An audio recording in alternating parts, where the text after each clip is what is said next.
Okay. So let us understand for this 1.39 the story of Kardama Muni.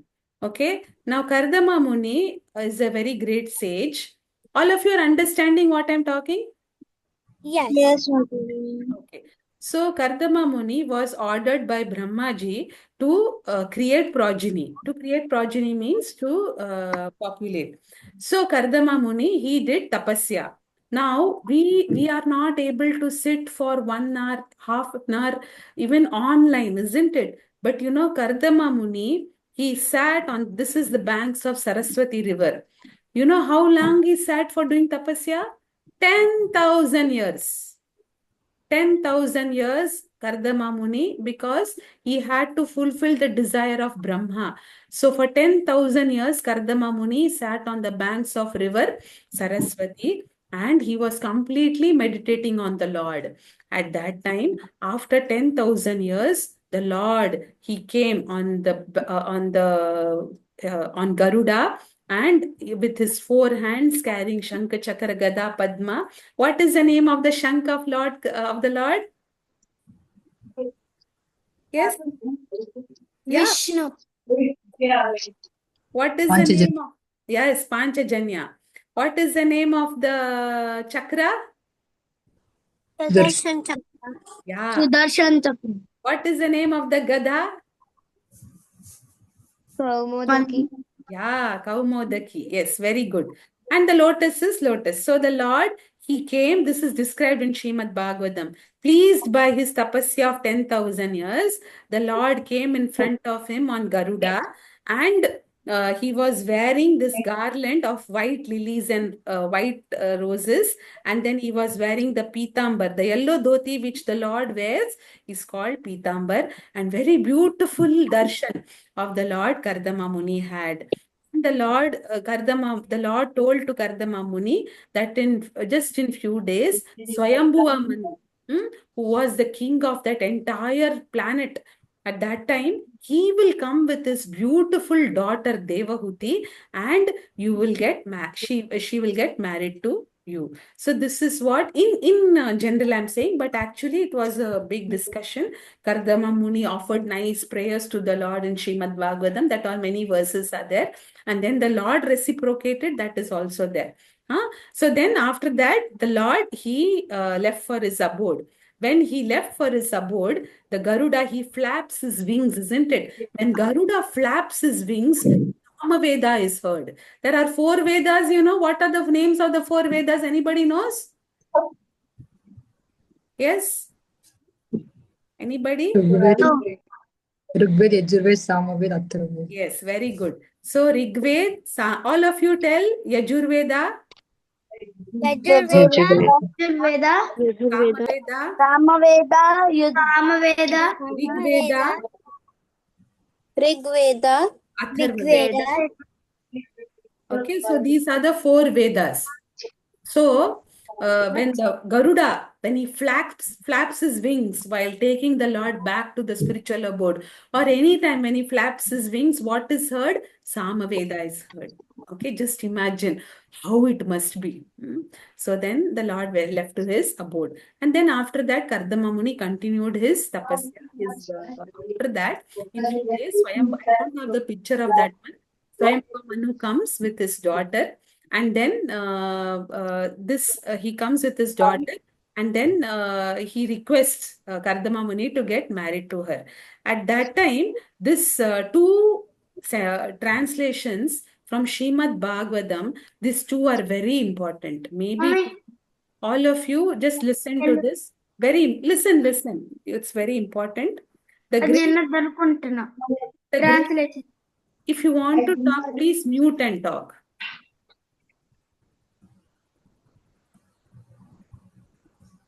So this ideally नहीं नहीं वाला मुपाल होती भाभी नहीं कहीं खाली कर तू जाने के जो हाँ हाँ हाँ ચોક્કસ ના ના ના હું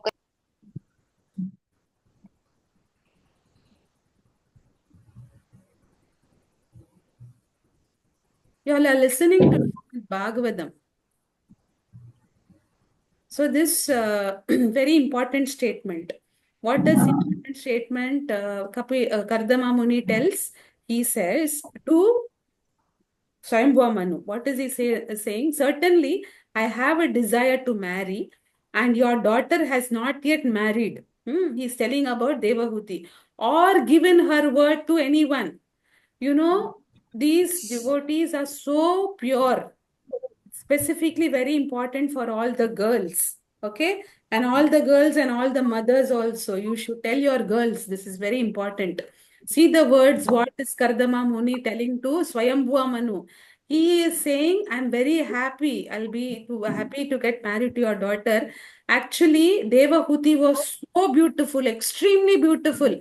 And even when she would come in a terrace of her building, the demigods, the devatas, when they would pass from the sky, by seeing her beauty, they'll jump. I mean, they'll almost jump. So that was how beautiful Devahuti was. But she never had this boyfriend business. Okay, you know, if you really want to be pure, you should never have a boyfriend until you get married with the boy who your parents get married to. No boyfriend business. Then you will be pure. And I am not telling this. Bhagavatam is telling this. Kardama Muni is telling this, who did tapasya for 10,000 years.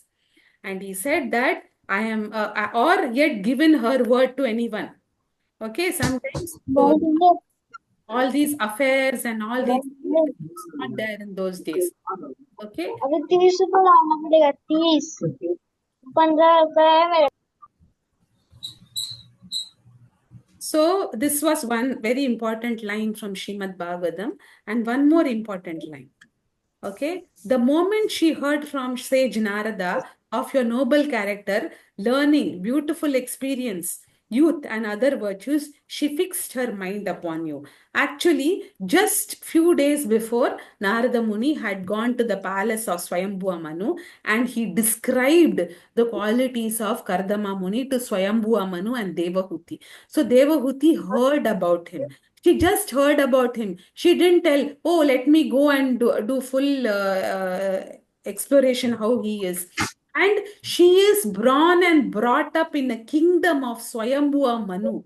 And she gets married to whom, you know? She gets married to Kardama Muni, who does not having a palace. He is just staying here. Have you seen any house over here?